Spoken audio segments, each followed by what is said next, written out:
Let's go over a couple problems that deal with the order, the linear, non-linearity of a differential equation, as well as explicit solutions, just so you guys could start understanding the concepts.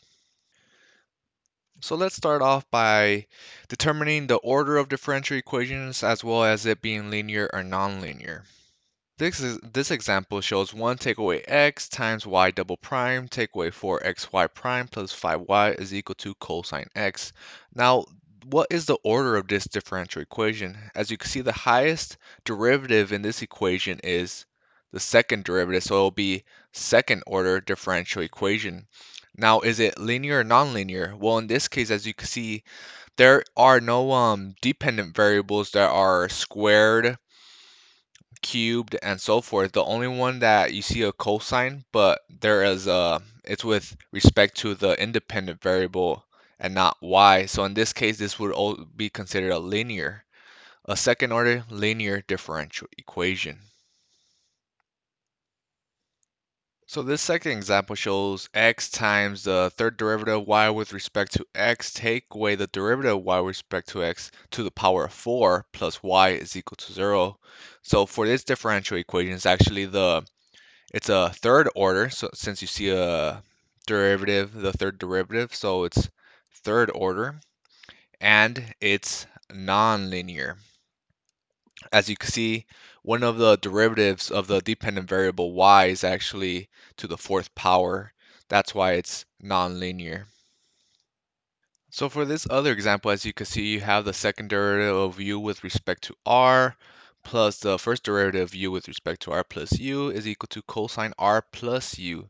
So this is also, as you can see, is a second order differential equation, as well as it being nonlinear.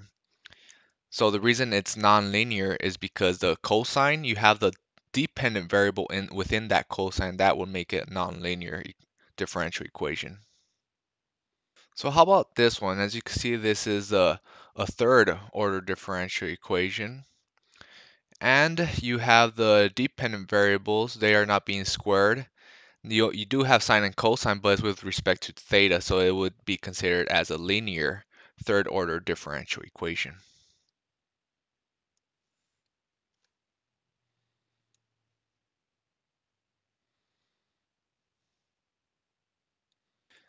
So now we see the dot notation. You have x double dot take away 1 take away x dot squared divided by 3 times x dot plus x is equal to 0.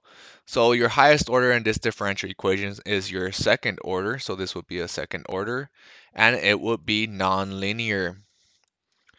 It would be nonlinear because one of the the dependent variable is actually being squared. In this case, the first derivative of x is being squared. So now let's go on with verifying explicit solutions to differential equations. So for the first problem here, you have your differential equation dy dt plus 20y is equal to 24.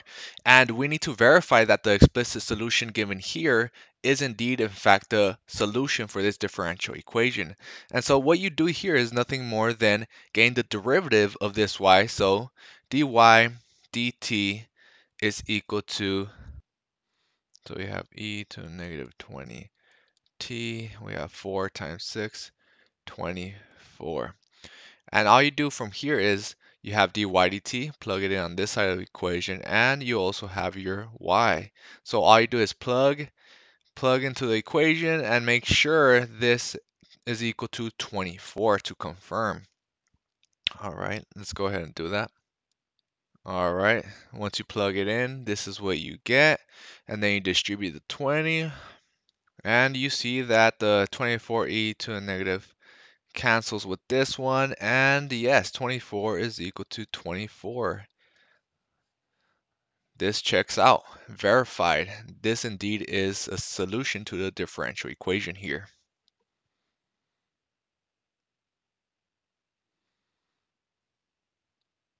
So now you have this differential equation, y take away x times y prime is equal to y take away x plus 8.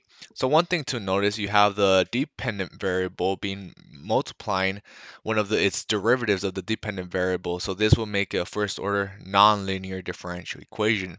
Luckily enough, we have the solution here, and all we need to do is just verify that this is indeed the solution to the differential equation. So let's go ahead and get the derivative of y,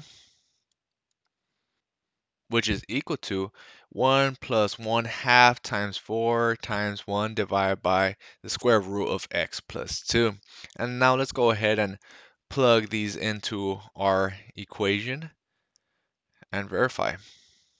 So once you plug in, you get this very long equation. All you have to do is distribute, multiply, and then simplify, and let's see what we get.